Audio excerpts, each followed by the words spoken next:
This is Courtney Patton, and this is Real Life, Real Music.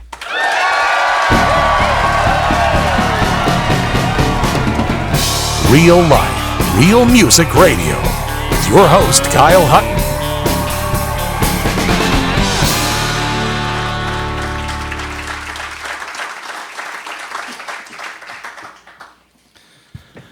And she's really the best hugger in the business.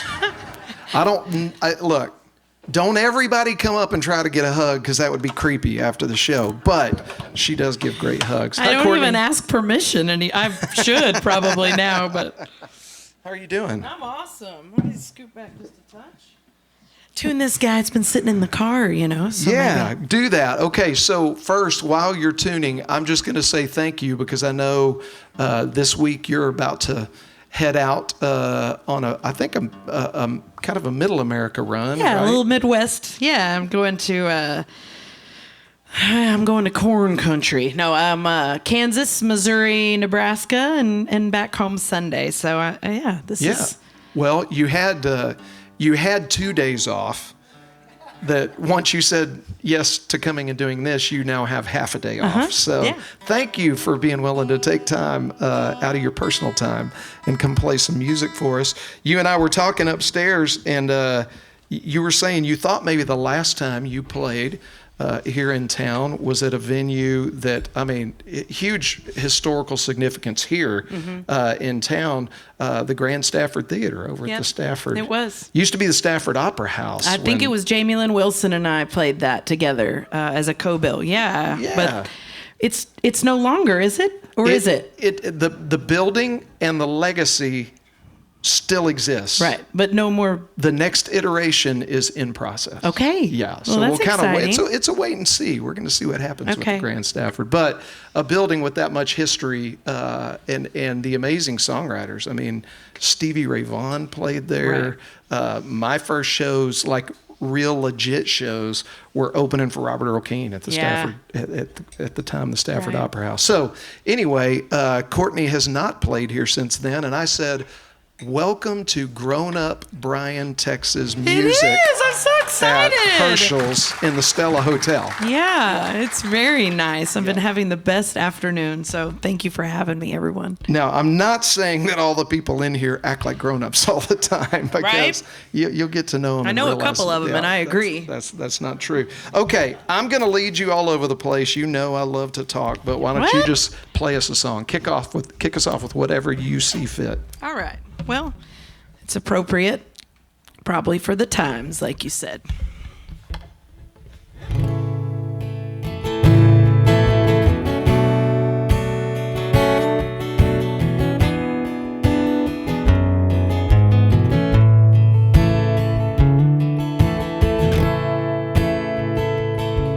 This past year tried to kill us all. Makeshift bone meets a waterfall.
Take your troubles down to that altar, let it go, get going. Fear ain't your friend and I'm afraid it's showing you and me.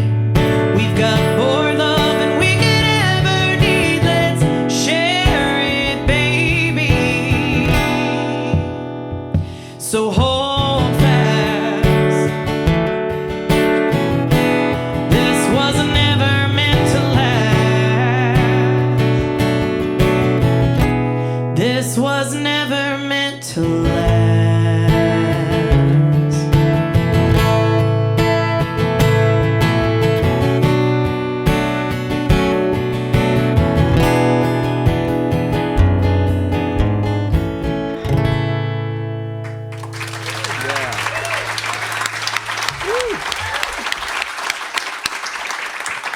Okay, Yeah. Case told me to tell him, I just don't want very much reverb on my vocal, please. Thank you. And how's levels? Are you good? Levels are great. Yeah. Okay, Yeah. awesome. All right, so we're going to talk about several different aspects of your artistry, but the first thing, the first thing I want to say that I forget until I get to sit right here. Okay, How loud I am. is like how smooth your voice is. Like I just forget. I forget. Because it's one thing to listen to somebody live. I mean, one thing to listen to somebody in the studio recording, right? Right. And it's a different experience live. I mean, there's a lot of different factors, but one of the things that I totally forget is how blown away I am with your vocals. So the first thing I'm going to ask, just so we can all kind of get an idea of where that comes from. First off, if I remember right, early memories of singing in church and that kind of stuff. But who were you listening to that helped shape what you would say is your vocal delivery style? So growing up, my mother listened to classic rock and singer-songwriters. My father listened to classic country. So I would say, if I can reference MySpace, back when you had to put your musical influences, my musical influences were Willie Nelson, Don Williams, James Taylor, Bonnie Raitt, and Carole King. Those were my, all right. That's my Mount Rushmore of singers, songwriters, vocally and musically, and still. Yeah, you just went and saw James Taylor, right? I sure did last Wednesday. Yeah, it was wonderful. I mean, he's 77 years old, and if he said, Courtney, marry me, I would do it. I promise. I mean, truly, my ex-husband, when we got married in our vows, I said, you love me even though I love James Taylor more. And that was, he got scared because we got to meet him one night in Knoxville. And he goes, I got nervous. I got nervous because Courtney actually got to meet him, that maybe it was going to happen. But anyway, no. So that's not why we're not married anymore. We'll talk. I was going to say Trust that me, question Oprah's for going to later. get that one out too. Don't worry. I'm like Oprah without the money. So who first made you want to write a song? Like where did you fall in love with that part of it? I was in high school when I started learning to play guitar, I was listening to Counting Crows, August, and everything after that record was huge for me. I loved Radiohead, and I think that was around the time when I realized these people were writing their own songs. Because when you grow up listening to country radio, you think George Strait wrote all those songs. Well, he didn't write any of them, and that. As a kid, you just think that the words coming out of somebody's mouth are their words and what they were living and what they're feeling, and that. To me, they are still for me. And so as I was in high school and realizing, reading liner notes and sitting in my bedroom floor and going, oh, Jimmy Page and Robert Plant wrote that, So then I was like, oh, okay. I just was always a nerd that way. So I think in high school when I was kind of listening to that indie, alternative, whatever, they were all writing their own songs. So that was pretty cool. I think that was when I got into writing and realizing that I could put music to words that I'd put on paper. So the first song I wrote was a poem that I put 3 chords to when I was 18, and then I went to college at Tarleton State University, which is part of the A&M family. Thank you, yes. And so I moved to Stephenville in 2000, and my suite mate heard me singing Mr. Jones counting crows in my bedroom, and she walked through the shared bathroom and she's like, hey, do you know that there's an open mic night at City Limits every Wednesday? And I was like, I don't know what open mic means, So she had to tell me. She said, I'm signing you up. And I was still in the phase of playing guitar where I had to look at my fingers before I strummed, And I remember driving home. I grew up in Weatherford, Texas, so close to Fort Worth, and I drove an hour home and I practiced the song that I wanted to do for my mom. And she just goes, okay, well, I think if you just keep practicing that one day you'll be able to do that. And I did it that night anyway, which is really, took courage, and I probably shouldn't have, and ended up embarrassing myself. But then I grew from it. Do you remember which song it was? No, I think it could have been like Bob Seger's Night Moves or something like that. Come on. Truly, yeah. Awesome. I could always sing, but it was putting the singing with the playing that was the problem. So I was doing a lot of cross Canadian ragweed and Roger Krager and Jack Ingram and Pat Green. Like I was all of the people that are our friends now, and I was playing those songs because that's what I was listening to. I was a huge, The Great Divide was my favorite band. Yeah. And so I had a poster hanging on my dorm room. So I was probably playing a lot of those songs, like Breaking the Storm and all that stuff. Yeah. So that's awesome. Yeah. Okay. So from a songwriting perspective, one of the things that, cause I'm a songwriting nerd too, and I really appreciate, when the person that wrote the song is the one delivering it. I'm not dissing the other way, but there's something about that to me, and it just seems to me that in many of your songs, you really are willing to lay out there what's going on. So I have to imagine that songwriting for you is somewhat therapeutic. Oh, absolutely. I joke all the time and say it saved me in therapy. Just being able to put. We talked about it earlier, but just being able to grow from your pain, that is a way that I've been able to express things that I felt or gone through. And I did go to real therapy one time, and this lady said, have you had any trauma in your life? And I said, no. And I got home and Jason goes, Courtney, your sister died in a car accident. Your parents got divorced after that. Your brother was a drug addict. Your ex-husband went to prison. You've had trauma in your life. I was like, oh, I guess maybe. I just thought that was just life, Like I'm not using it as an excuse for anything, but I have fodder for songwriting. So. Yeah. Okay. So since you just gave me a layup there, so let's. I want you to. Because I think it's case in point example. So This Is Life. Okay. Tell us about that song, okay. and this will always be one of my favorite Courtney Patton. Hey, me too. In another world when I thought that songwriters could still, and maybe they do if they have publishing deals, but I thought that maybe this song somebody cool would record it because I still am very proud of it. And sometimes they say, like, people ask all the time, how did this song come about? And it really wrote itself. I was in a hotel in Buda. And I just heard the intro lick in my head, and I just went and found the guitar. And I'm not a guitar player. You'll see that tonight, but I found out how to do it. Very rudimentary way, but I found out how to make that sound. And then the next thing I knew, I had a waltz. And I had a writing appointment with a dear friend of mine, Kelly McWee. She was in a band called the Trishas. She sang harmony for Shiny Ribs for years. She's an amazing singer-songwriter of her own. She sang harmony on my last few records, and just one of my very best friends. And I had a writing appointment with her, and I said, hey, I wrote a song earlier.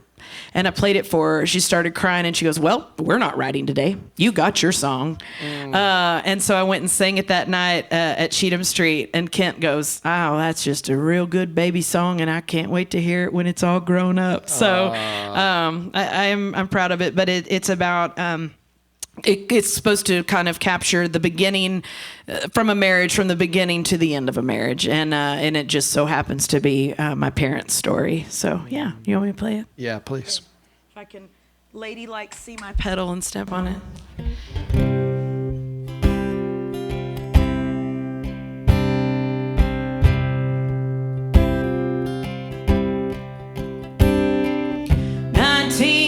Acting 33, living out a young girl's dream as planned. A brick home, a mimosa tree, a single car, a family man. stayed at home 'cause she wanted to, and he told her that's what good mothers do, and she listened. So he worked days and he worked nights, he worked so hard to get it right for them. So this is life when you get lost in a fairy tale, when you dream big and you love well, when you barely get by.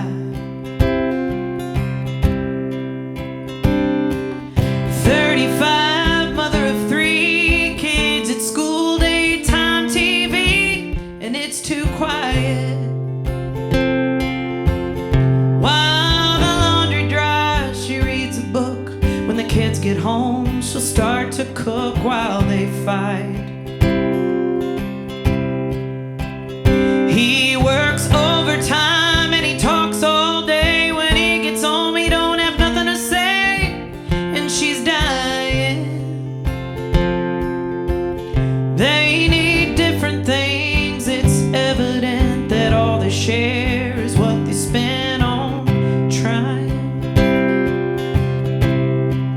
So this is a life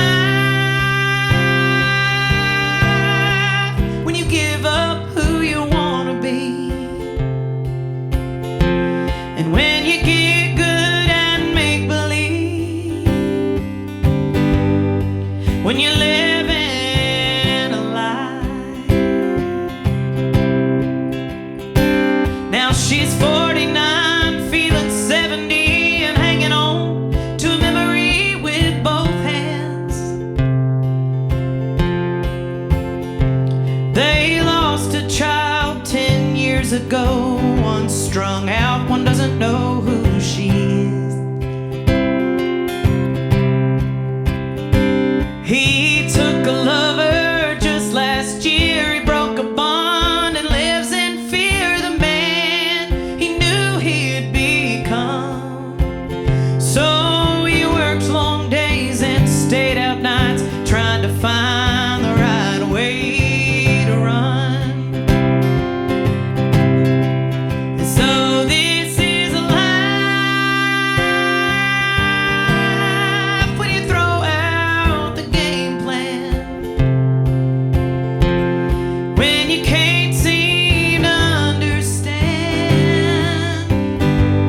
and when you wish you could fly. Yes, this is a life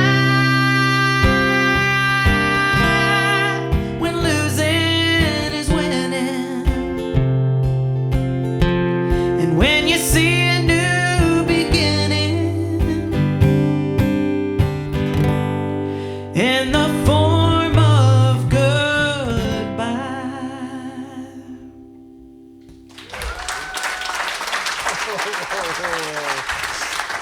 Oh man, that one still punches me in the gut every Yeah. time I hear it. Okay, so since we're sad, Let's just stay there. yeah, you know,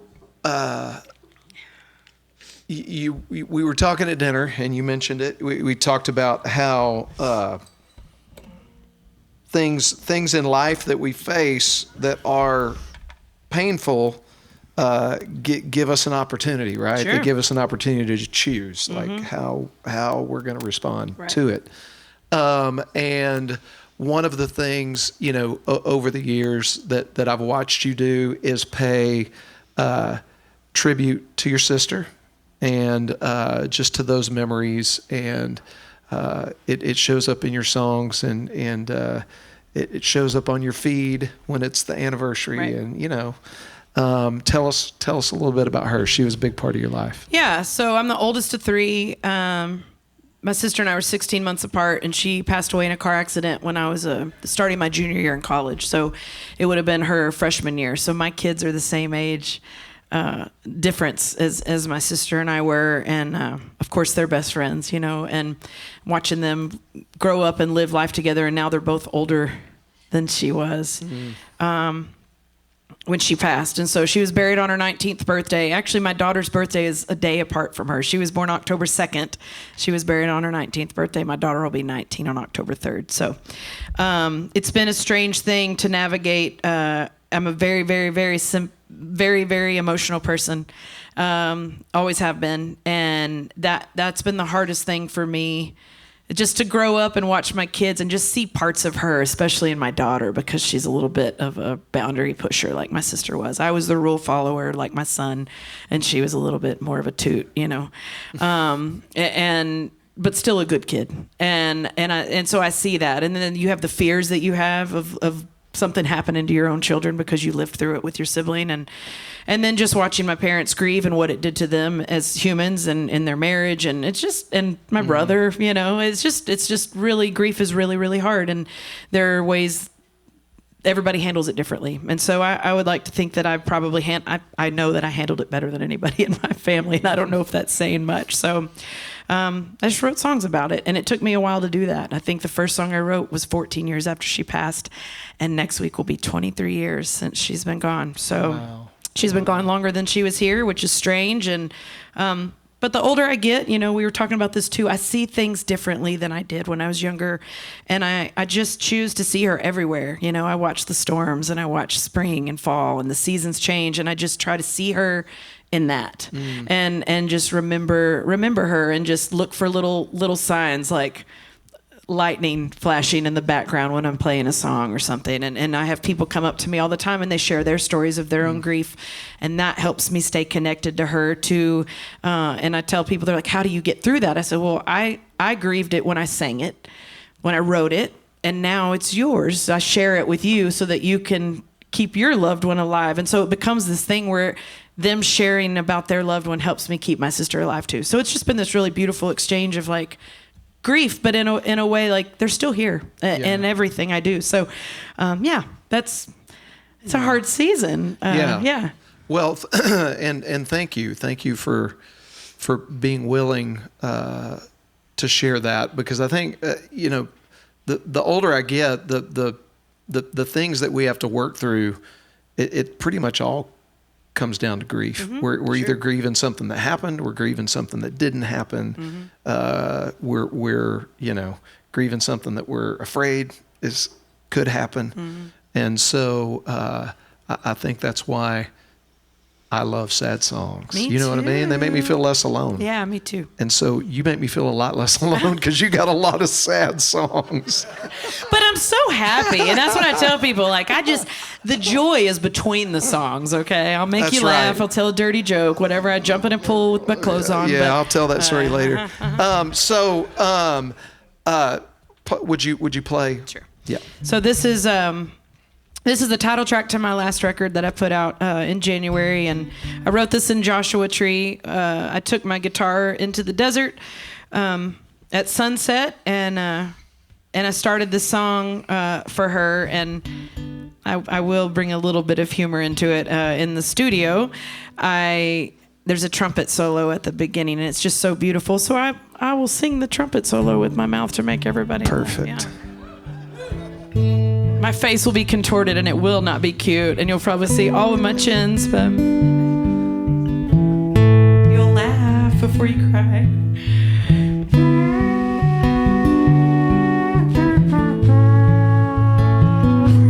Thanks.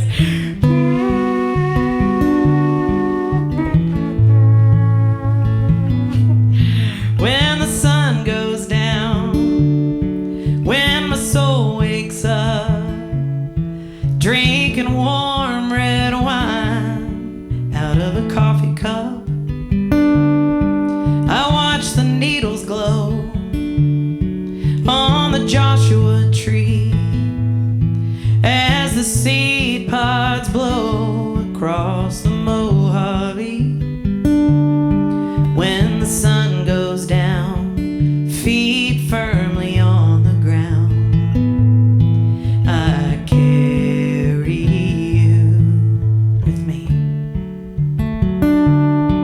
I'm halfway through, I guess I hit my stride, can't seem to slow things down.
full circle moment because your son, Kason, is here. Kason took all the footage that I made into the music video for that, that you can watch on YouTube. So that's kind of cool. Very cool. Yeah. Very cool.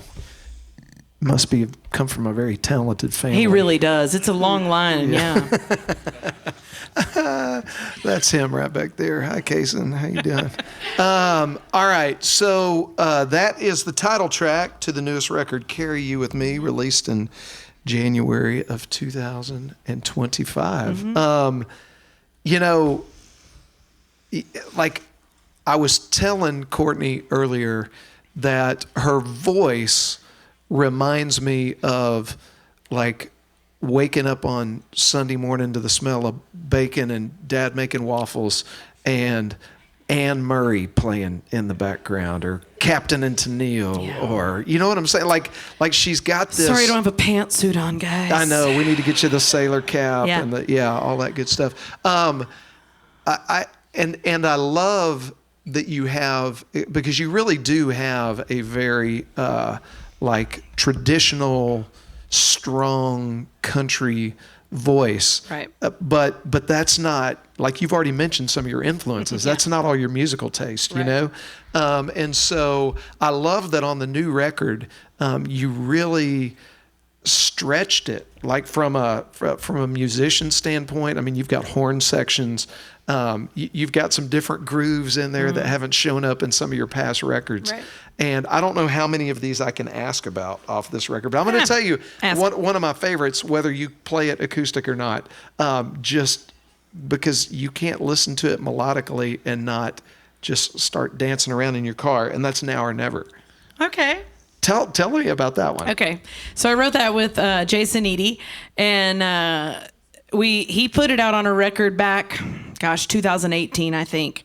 And I loved it. I mean, we wrote it together at our home, and it was a fun song. It was like one of the most fun songs I'd ever written, because it's a lot of words and just the way they flow. But he did a bluegrass version of it, and I wanted to do not. So it sounds more like a Little Feat song on my record, you know, and it's super fun and funky. And so it's the exact same song, but if you put them, you know, apples to oranges, they don't sound alike. And so that was super fun. That was a lot of fun to do in the studio. That's kind of it. Do you play a version of it? I can. Yeah. It's not going to sound near as cool because there's no horns. You got to listen to it. You got to go check it out. Yeah. Everybody. And then, you know, since you brought it up, we'll talk about Jason next. Okay,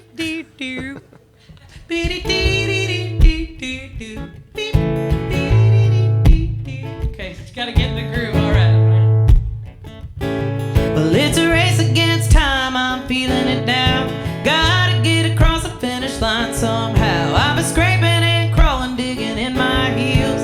It's time to find out how the other side feels. I gotta move along one foot, then the other. Right or wrong, one way or another. The clock keeps ticking, it's right on cue. Now or never, never sounded so true.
Yeah.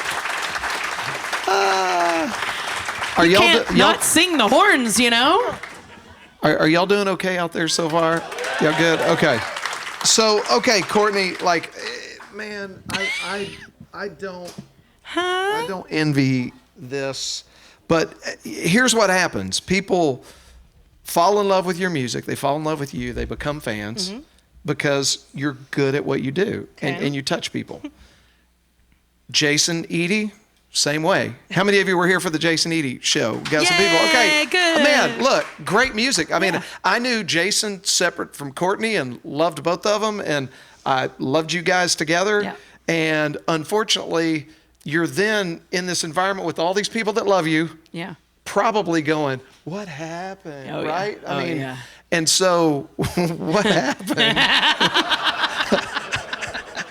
Okay, I want to ask it like that. Okay, we love you. We loved having Jason here. No. Of course, we love you better. Yeah, and he probably would get super awkward if you asked that, so he would never answer it or talk about it. Well, how are you? I'm good. Yeah, Okay. Life is good. So, yeah, I wasn't expecting that to not be a thing anymore, sadly. But we had 12 great years together, and he was my best friend, and I think that was the hardest part. But, you know, he turned 50, and like you said, maybe we didn't know who we were until we were a little bit older. And so I think the pandemic probably played a big factor to him having to be around me that much, because I'm kind of wild and silly, like at the house. You know, I don't know if those of you that do know me, I had an alter ego named Crystal, and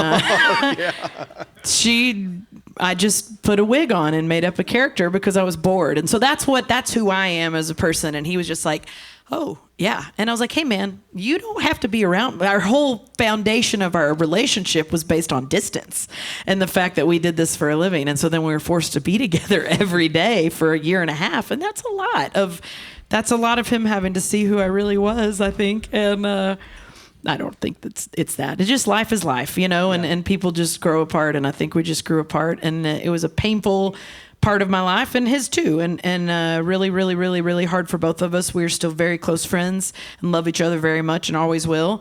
And life goes on. Yeah. Is there, because this is what you do, is there a song that you feel like captured where you were? Yeah. Like, Is there? Okay. I knew it was. I'm trying to tread lightly and... No.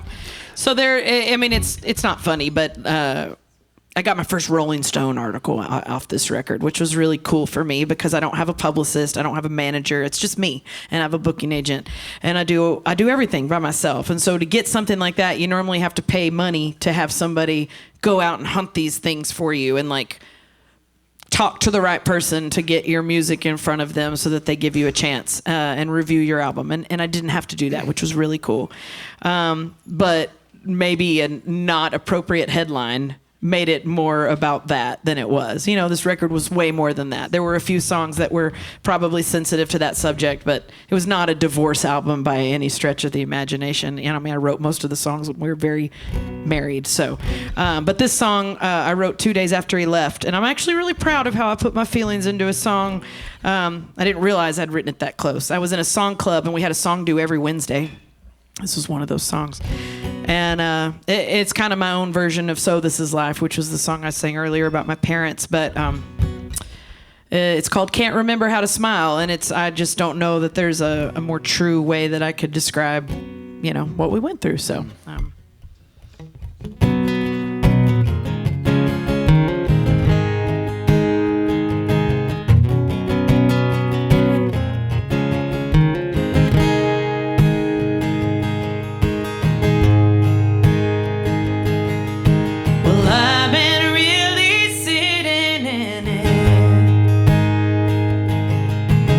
Feeling all this hurt deep in my bones.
All right. Okay. Here's the good news. I hear that recently you've been getting your financials in order. Oh, I mean, let's just say that I'm dating an Aggie now, so that's good.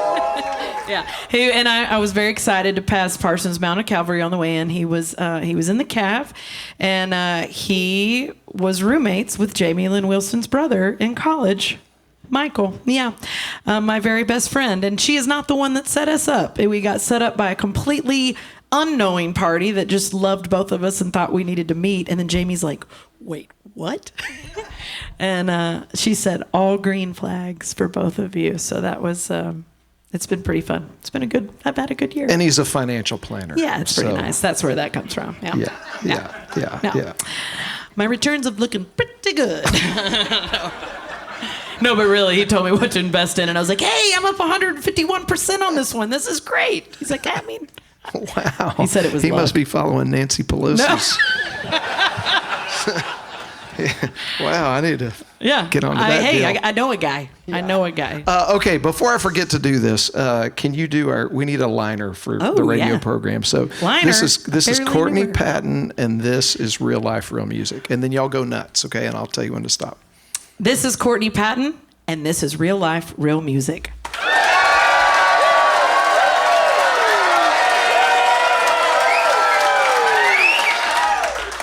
Perfect. That was great. 151%. I know. It was just one stock, and I wish I had more shares in it, but I was pretty pumped. It's pretty good. It's funny how that works, right? Yeah. All right. Are y'all doing okay out there? I'm just, I get to kind of drive the ship, and I forget to check in and see how everybody's doing. Why don't you pick a song you want to play? I've kind of been leading you all over the place. But do it quick, or I'll ask for another one. I know, right? Man, gosh, I don't know. What's that? I didn't hear what Another sister song? Let's just get them real sad? Let's just get them real sad. Let's do it. Okay. All right, why not? This is the title track to the last record that came out. So that works, right? I wrote this coming home from Colorado with my kiddos, visiting my mama one 4th of July, and I was dropping my son off in Louisville to kind of stay at the firehouse with my cousin BJ, and he got to cook for the firemen, and then on their days off, they went and surfed behind the boat on Lake Louisville. And my daughter and I were driving home from dropping him off in just a terrible, terrible heavy storm. One of those summer storms where there's heat lightning that just lasts forever. And the lightning was just going sideways, really, just truly, just bolts shooting sideways. And I don't know that I'd ever seen it quite like that. And I was just fascinated. And I was like, Aubrey, I want to take pictures of this. And she's like, well, take a burst. I was like, what's a burst? Because I'm old. And so she had to teach me, just hold the camera button down. And this now it makes videos, but it used to just take, and so I got the cover of that record is lightning bolts that I took on every cover of my album since I quit my day job. I've taken on an iPhone, every single cover, right? Cool.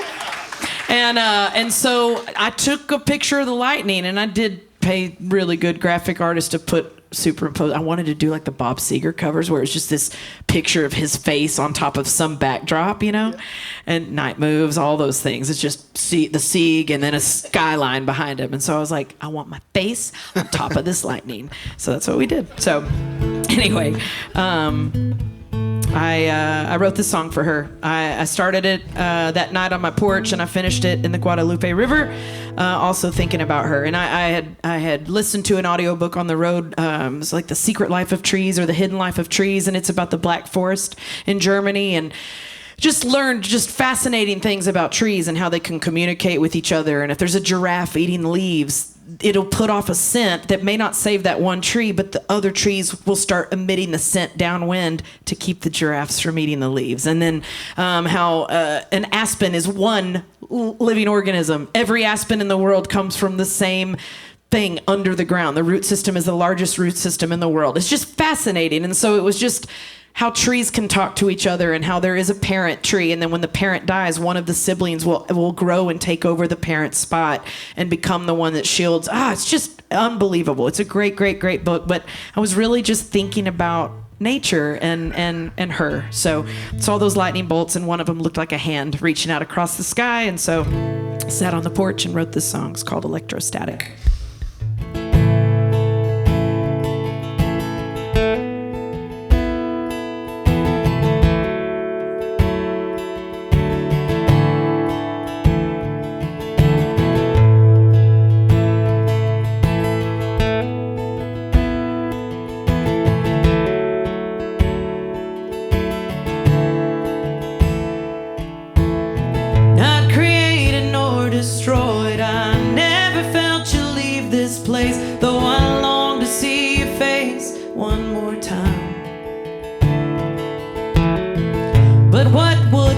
More grant me, but an endless case of wanting for a ladder to your cloud so I could climb. Did you know that trees have children and a language of their own? And when one of them is wounded, it can cry. Fires might emblazon and the mighty wind might weaken, but we build with what they leave us when they die. What if all that energy was just you trying to reach for me, electrostatic sideways in the night? I'd never seen your storm before. When I turned my back, you reached some more. You waited for the timing to be right.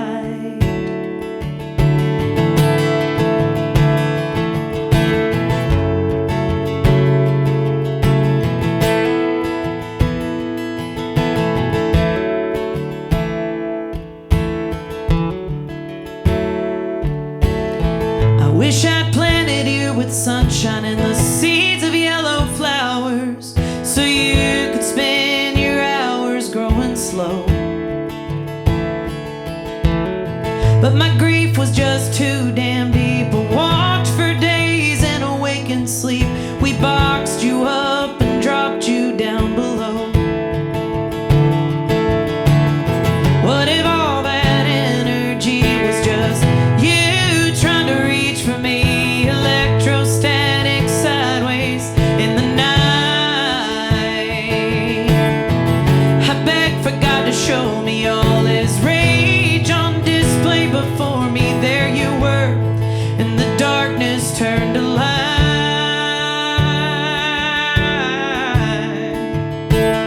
Turned to light. Turned to light. Turned to light.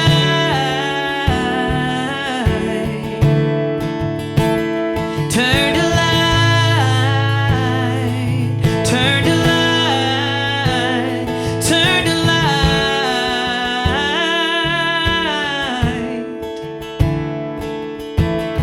What if all that energy was just you trying to reach for me, electrostatic sideways in the night,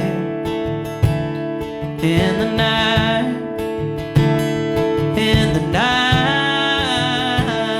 in the night.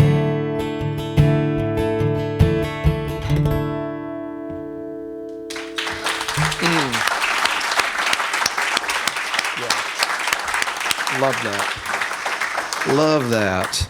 All right. So, question for you. It seems like you maybe brought a little merch with you this evening. You I don't got a little? not have any. Okay. All right. So I'm setting up an introduction here real quick, but as I'm going to make that introduction, there's a little table out here. Why don't if anybody Sure. wants to stop by Do a little pop-up and say Courtney hi, pop-up sale? Courtney pop-up store. Yeah. Get some souvenirs, as Merle Haggard called them. Here's the thing. With the way the music business works today and what artists get every time you listen to their song on Apple Music or Spotify or however you listen to music. 0.0056. Well, I forget. Like it's like you would have to stream a song 2,500 times or whatever to equal what an artist can put in their gas tank from a T-shirt that you've purchased. And so merch has become a more important part of artists' careers. And I got to tour a while back. I got to tour CC Creations, big old factory that they've got here in Bryan, Texas. And the fact that they will crank out like 12 shirts for an artist when they need it for a rush and ship it out to their show, or they can crank out, 200,000 T-shirts for a major festival. It's a really cool thing to have located right here in Bryan. And I don't know if you could ever find yourself lucky enough to get to tour the facility over there, but it is unbelievable. I mean, computerized, I think they can print 40,000 T-shirts a day is what I've been told. So, CC Creations, Kenny and Lena couldn't be here with us tonight, but just for everybody that's listening on the radio and watching the podcast, if you need merch, CC Creations right here in Bryan, Texas, and let's give them a round of applause for helping us make nights like tonight happen. And then my friends at Blue Forge Alliance, they've been with us from the very beginning. So 2 years now they've been sponsors of ours. And, I kind of kicked things off in a little bit of a somber tone this evening with just, the fact that there's just so much craziness going on right now in our world, and in a layman's term, an understanding of what Blue Forge Alliance does is they basically help our Navy make sure that they have the resources, manpower, know-how that they need to have in order to make sure that we can do things like gather here tonight. And I just appreciate that. And I actually pray that we never have to use all the things that you guys help make sure that we have on hand. But man, do we need them. And I appreciate what you guys do every day to help facilitate that and protect the right that we have, all the rights that we have being here in America. So CC Creations, Blue Forge Alliance, thank you guys for helping us make nights like tonight possible. We appreciate you. Okay, so Courtney. Oh, man. That sounds maniacal. Well, I mean, listen, you have to see the album cover from 2008. It's a record called Still Around. Stop it! And I'm kind of digging it, but you need to go to Apple and check it out. But I don't know what kind of hairdo that is. Somebody said it was the Kate +8. Remember her? The OG Karen? Yeah, I did that. I was a stay-at-home mom. I was really bored. I dyed my hair black and had a blonde chunk right here, super short. I mean, I can see it. I can see it. It was just little baby Courtney. Is there anything off of that first record that you still play? Nope. Nothing. Not a thing. Really? Nope. Not a thing. Okay. Yeah. Well, must have been a great record. Yeah. I would say about probably after I get out of a pool in my dress and get a towel wrapped around me is the closest you'll ever get to getting me to play one of those songs. How about that? Okay. Fair enough. Then let's talk about Triggering a Flood. Okay, we can do that. You pick one that you still play, or maybe Twisted.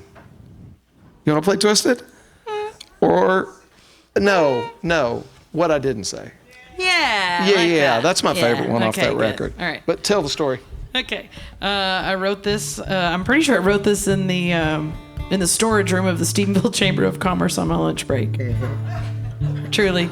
So I used to work. I got my degree in public relations from Tarleton State, and then I graduated and had babies right away, right out. I graduated in December, I had my son in April, and then another October. So 17 months later, I had Aubrey. And so I was just a mom first, and I didn't think I would ever get to play music. And the Still and Round record came out of I paid Mike McClure $1,000 and went to Oklahoma and just recorded an acoustic album of the songs that I sang in college. So they're like, I was trying to be Pat Green. So there's a song called Cold Beer, and there's a song called Fill Her Up Boys. You know, I mean, it was just like, just absolutely just trash songwriting. All available on Apple Music. I wrote them when I was 19 years old living in the dorm room, you know, and so it was more just like, hey, this is all for my college buddies and my parents. I pressed 1,000 CDs, and I think I still have like 3 of them left, you know, and I made that in 2007 after my daughter quit nursing. It was the first time I ever left her. I went and made that record in like 2 or 3 days.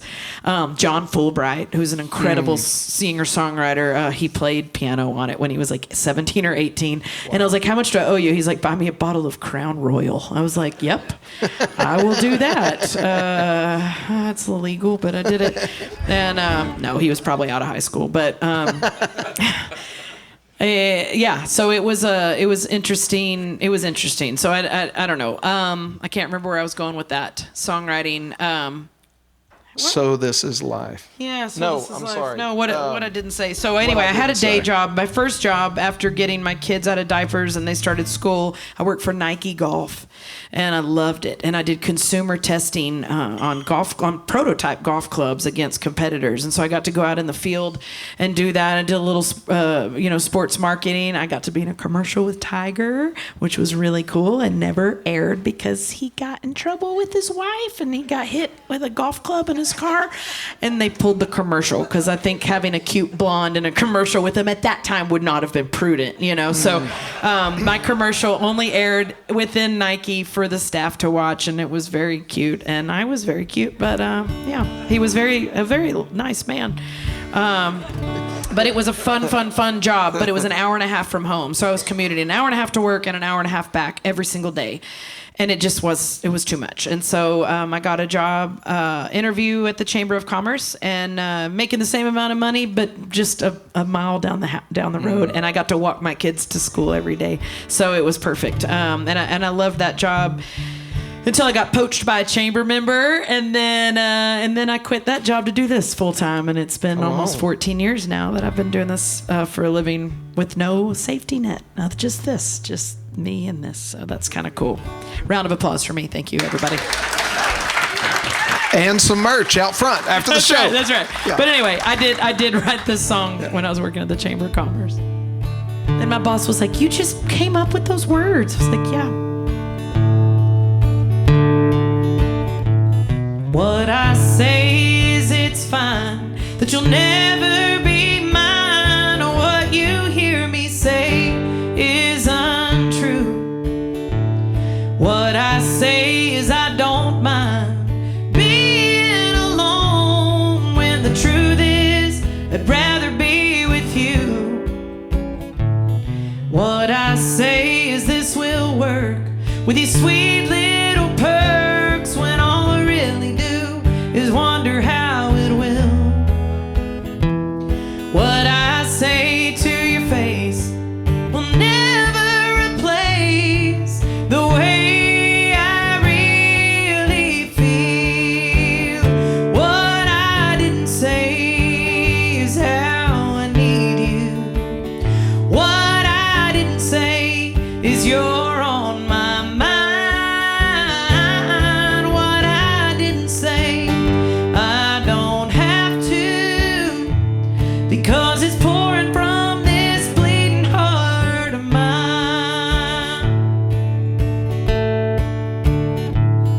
What I say is go ahead with a girl in the red, as I gently put down the phone.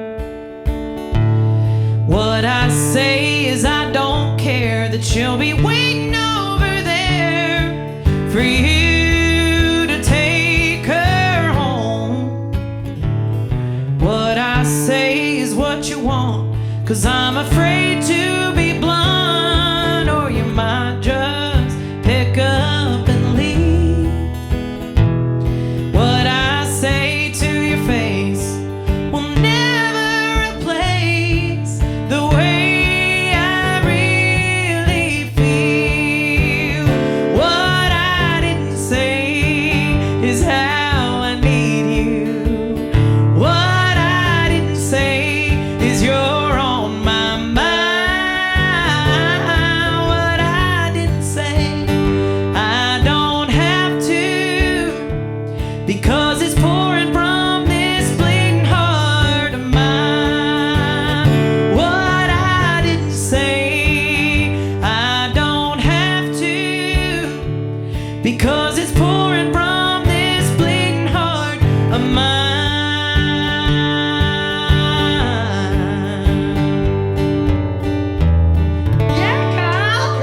myself.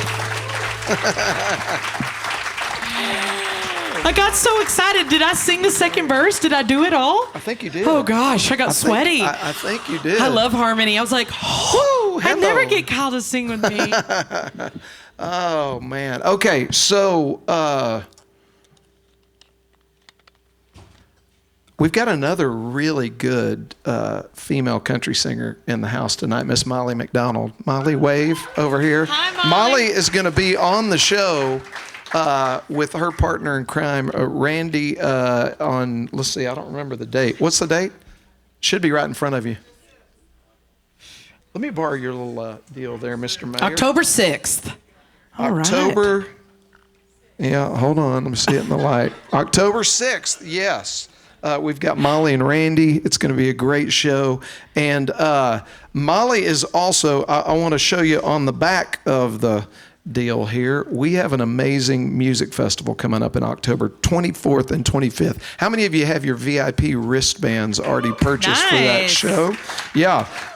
Listen. I see Caitlin Butts on there. Man, she's one of my friends. Yeah, Caitlin, and you know, this is going to be one of those deals where she's going to show up because she is smoking hot right now. And she's going to show up and go, we agreed to play this show for how much? And I'm like, girl, we got you before That's right. Lainey Wilson posted your video or whatever happened. So we got Caitlin Butts, we got Colby Cooper, I've got the Band of Heathens, and we've got the Tejas Brothers, as well as some performers from the, and I screw it up every time, PVFA, the Performing,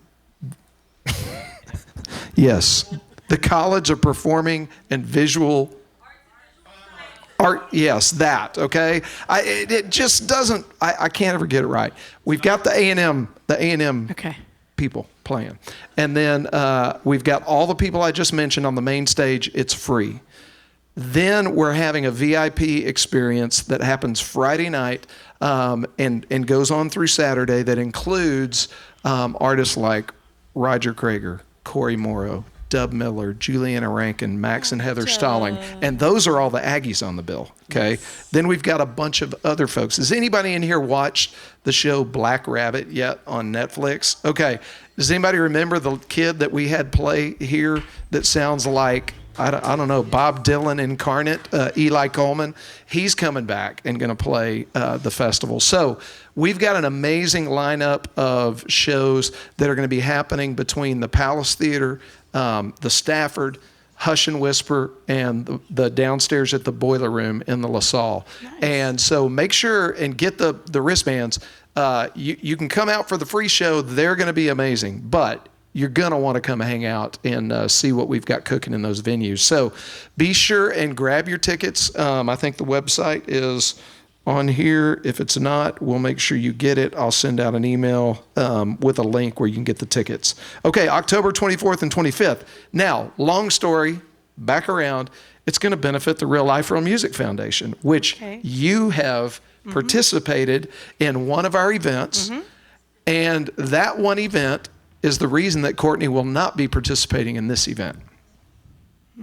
Because we're in Carlton Woods in the Woodlands, Texas. If anybody have ever been there before, it's like the highest dollar area of the Woodlands. We're wrapping up this fundraising event in the home that donated, I don't know how much money to have us there. Our friend Daryl Dodd was there. And the last thing I heard was, Courtney, I dare you to jump in that swimming pool.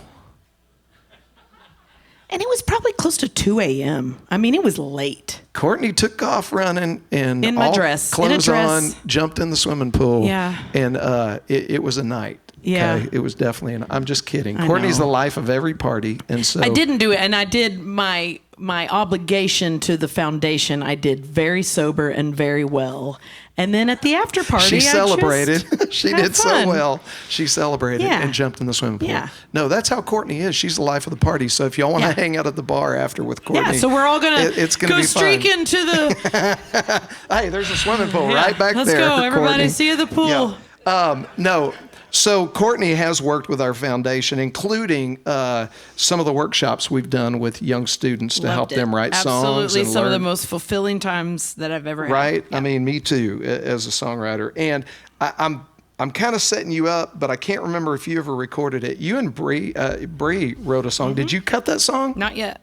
I will. Okay. I think I will one day. Okay, so the benefit, we write songs with kids during the day, but then every once in a while, some of the mentoring singer-songwriters will get together and write a song. And I remember we showed up one morning over at Dosage in the Woodlands to write with the kids. And the kids went off they had time to write alone. So we got them started, we did warm-ups, and we got them set off, and they had to write for maybe like an hour by themselves. Yep.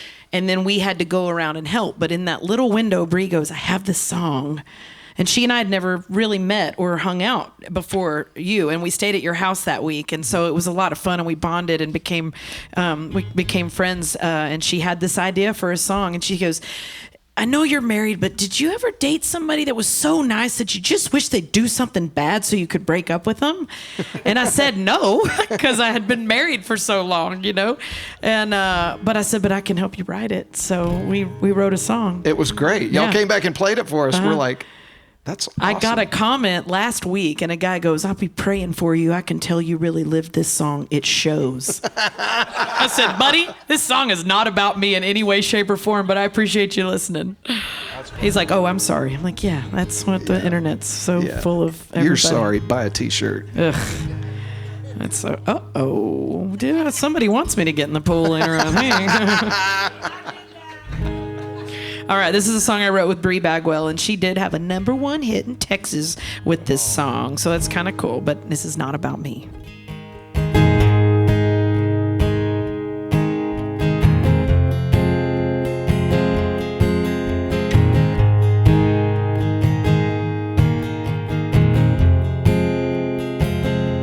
I wish you would cheat on me. I wish I could catch you in a lie.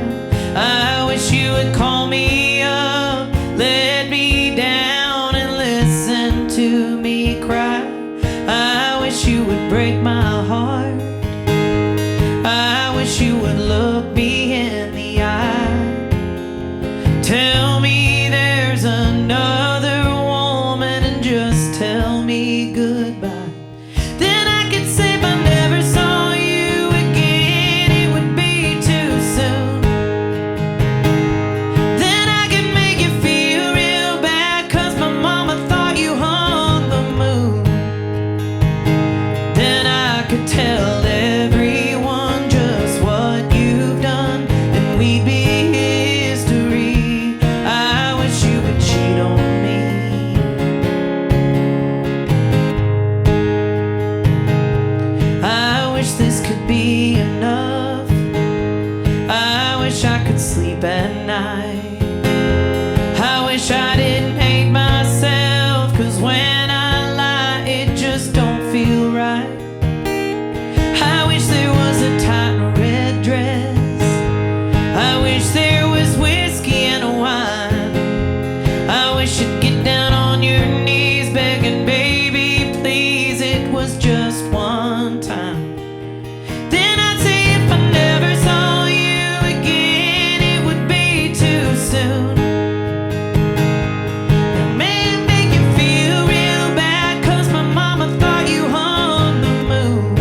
Very country.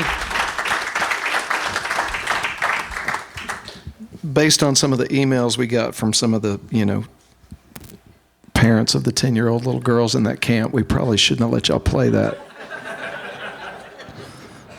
That's a great song. You're so full of it. They loved us, and we were great mentors. They didn't hear us sing that.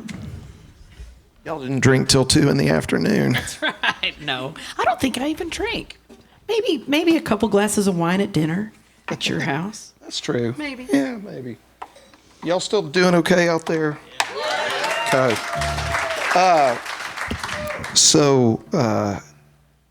You mentioned some of that early Roger Krager stuff and Mike McClure and a lot of those guys, and hearing that music was the, I guess was kind of the permission slip that like you can really do this, right? As an independent artist, you don't have to go wait in line in Nashville to be able to do it. And there's been a few like things that have meant the most to me in really asking yourself, can you pursue this songwriting thing?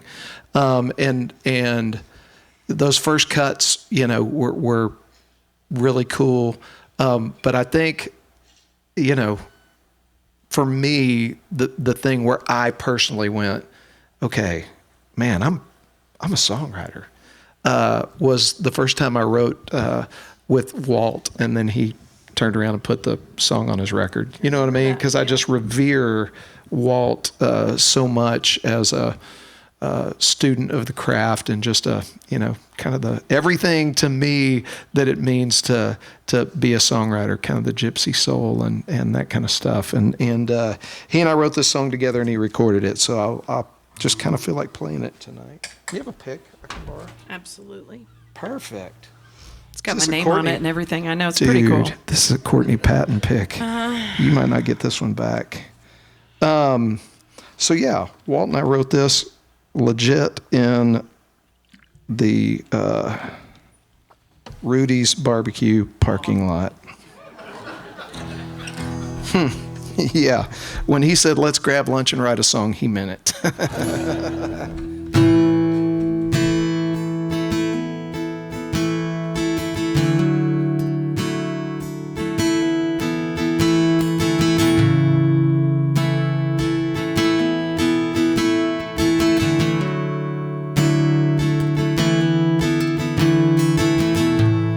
The lakes were full and shining, and rivers ran with silver linings. The hills were green as Ireland. The fields had grass as high as our hopes for a golden harvest. We'd weathered through the hardest season we ever faced. God surely bless this place, and there'd always be more rain. Well, that's what I dreamed last night.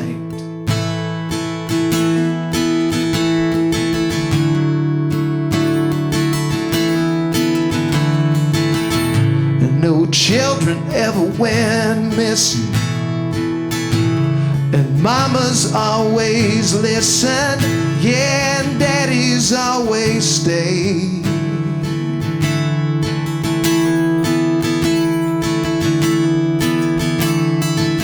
And every girl a princess, and every boy a witness to the way this all could be.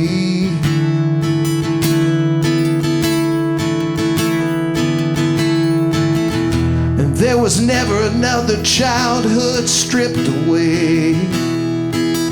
Yeah, that's what I dreamed last night.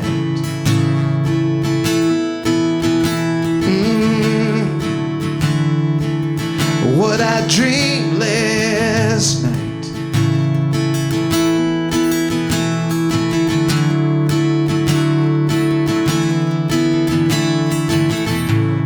dreamed and I dream more, that we forever ended war, over gold and over borders, or someone's high and holy orders.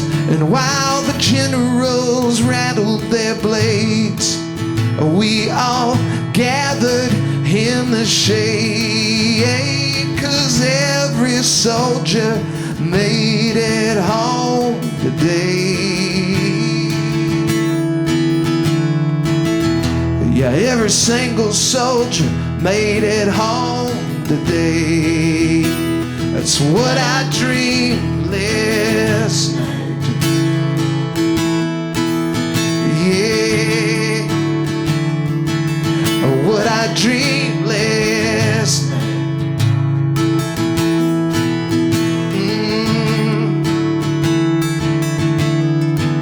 Yeah, that's what I dreamed, what I dreamed, what I dreamed, what I dreamed, what I dreamed last night.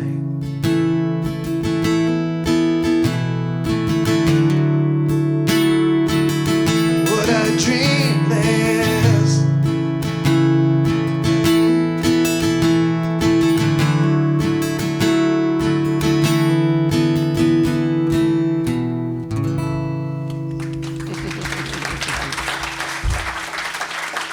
Thank you so much, our friend Walt Wilkins. Well, Courtney, we got time for a couple more. You got anything happy? I have a new song. Is it happy? I mean, it's not sad. How about that? It's melancholy. It's all of my guy friends. It's their favorite song. Probably just because of the subject. I like it already. Yeah.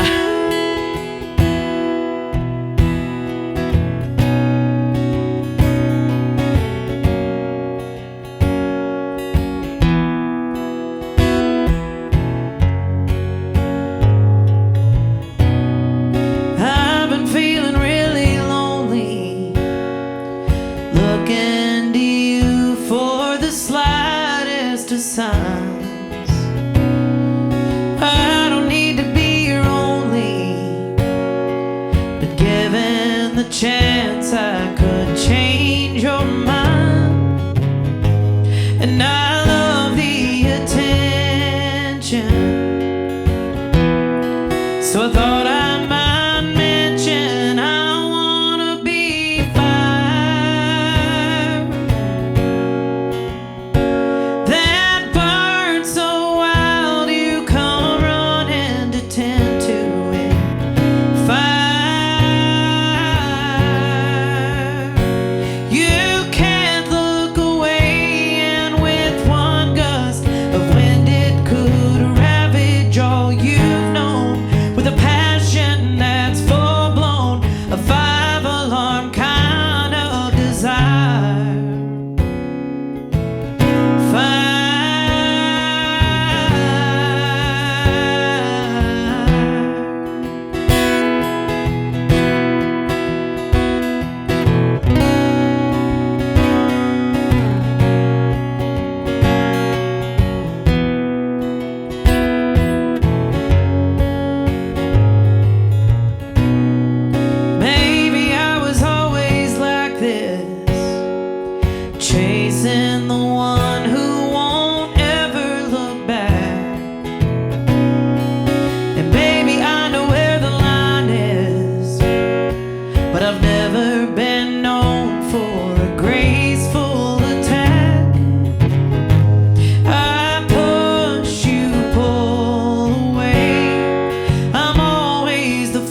Have y'all had a good time tonight? Okay, I'm going to remind you of a few things, and then Courtney's going to play one more. First off, Miss Courtney Patton will be right out here if you guys want to say hello to her and grab a T-shirt or CD or a hat or I don't know what all you got. Koozies, hugs. Pick with Courtney's name on it. And next Stella session, October 6th, with my friend Molly McDonald and Randy Hoyt right here in this room. And then November 3rd, we're going to get to hear some Jerry Jeff Walker stories from his son, Django Walker, right here on the stage on November 3rd. It's going to be an amazing show. And if you want to join us October 24th and 25th as part of our VIP experience for the first ever Bryan, Texas Songwriter Festival, go to Bryan TX Songwriter Festival. BryanTXSongwriterFestival.com and grab those wristbands and come be a part of the first year of amazing music in downtown historic Bryan. Okay, Courtney, thank you for only having half a day off this week and coming and joining us. I always love having you on the show, and I hope we'll get to do it again sooner than later. Thank you for having me, Kyle. I love it. And I was thinking when you said, I don't know how many she's done. I think I've done at least 2, maybe 3 in the Woodlands. So that's Yeah, first I love time it. here. It's always my favorite. Well, you are welcome back anytime. Thank you, now friend. you have the difficult task of picking the final song. So I'm not going to do a Courtney song. You just made me think of one, and I'm going to do a Jerry Jeff Walker song. Is that all right? Oh, yeah. This is my favorite Jerry Jeff Walker song. This is off of the Navajo Rug record. And that was the record that my daddy had playing in his Ford pickup on CD when I was a kid. And I always loved sad songs. I just always have. And I got the honor of playing this at the Jerry Jeff Tribute at Steamboat's Music Fest that Kyle and I do every year. And Django asked me to do it. So let's see if I can do it and remember all the words.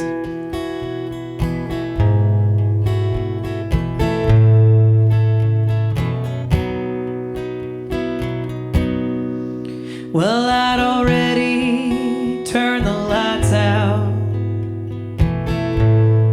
almost gone to sleep, when a little voice inside me asked, are you all you thought you'd be?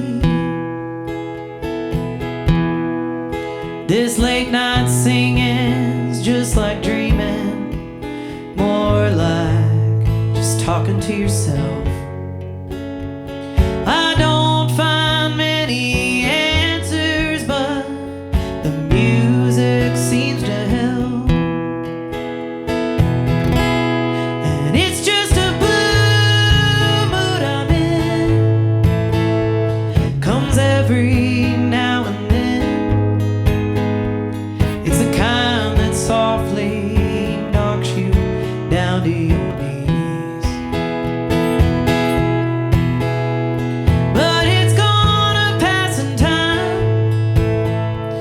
In a day or two, well, I'll be fine.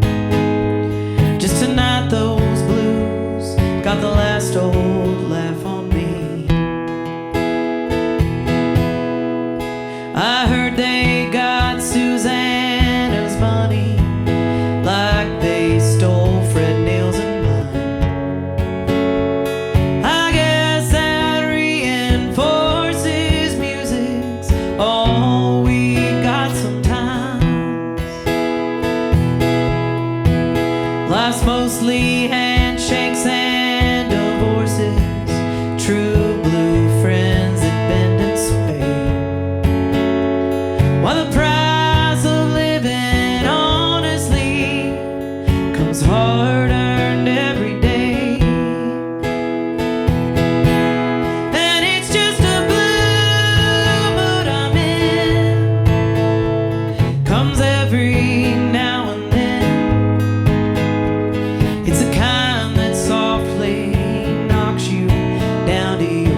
Thank you so much. Thanks, Kyle. Ladies and gentlemen, Miss Courtney Patton. Thank you. Thanks. Thank you. Thanks. All right, folks. Courtney's going to be out here hanging out. Y'all be sure and say hi. Thank y'all for being here, and we'll see you next time. From Molly and Randy, be safe.